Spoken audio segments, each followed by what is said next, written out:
आप हंस रहे हैं लेकिन ये गंभीर बात है।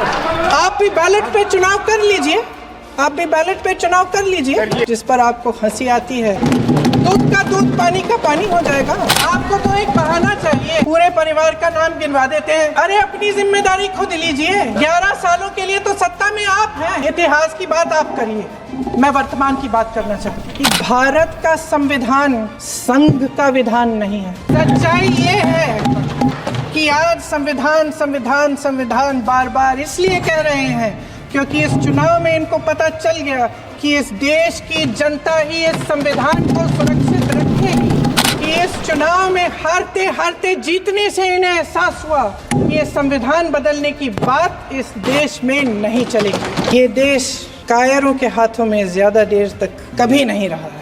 अगर लोकसभा में ये नतीजे नहीं आए होते तो ये संविधान बदलने का काम भी शुरू कर लेते। आज जनता को सच बोलने से डराया जाता है, धमकाया जाता है। पत्रकार हो या विपक्ष का नेता हो, सबका मुंह बंद कराया जाता है। किसी पे ईडी, किसी पे सीबीआई, किसी पे इनकम टैक्स, फर्जी मुकदमे लगवाए जाते हैं, जेल में डाल दिया जाता है। विपक्षी नेताओं को जेल में डाल दिया जाता है, उनको सताया जाता है। किसी को नहीं छोड़ा इस सरकार ने। देशद्रोही कह के गृह मंत्री महोदय ने यूपीए सरकार के समय के आतंकवादी हमले गिने तो लगभग 25 गिनवाए थे अभी अपने भाषण में। इस गुट ने कश्मीर में 25 हमले 2020 और 2025 के अंदर 2008 के मुंबई के हमलों का जिक्र किया, बार बार कहा कि मनमोहन सिंह जी की सरकार ने कुछ नहीं किया।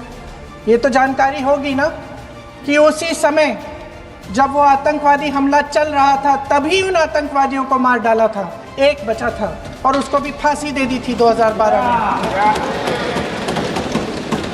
महाराष्ट्र के मुख्यमंत्री ने इस्तीफा दिया।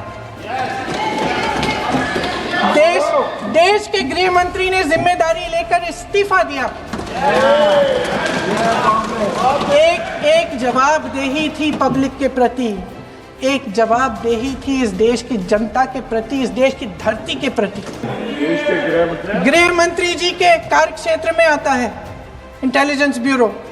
क्या गृह मंत्री जी ने इस्तीफा दिया? इस्तीफा छोड़िए, जिम्मेदारी ली। राजा भेष बदलकर बाजार में आलोचना सुनने जाता था। ये सुनने जाता था कि प्रजा मेरे बारे में क्या कह रही है, मैं सही रास्ते पे चल रहा हूँ कि नहीं। लेकिन आज का राजा भेष तो बदलते हैं। आज के राजा शौक तो है उनको भेष बदलने का, लेकिन न जनता के बीच जाने की हिम्मत है और न आलोचना सुनने की।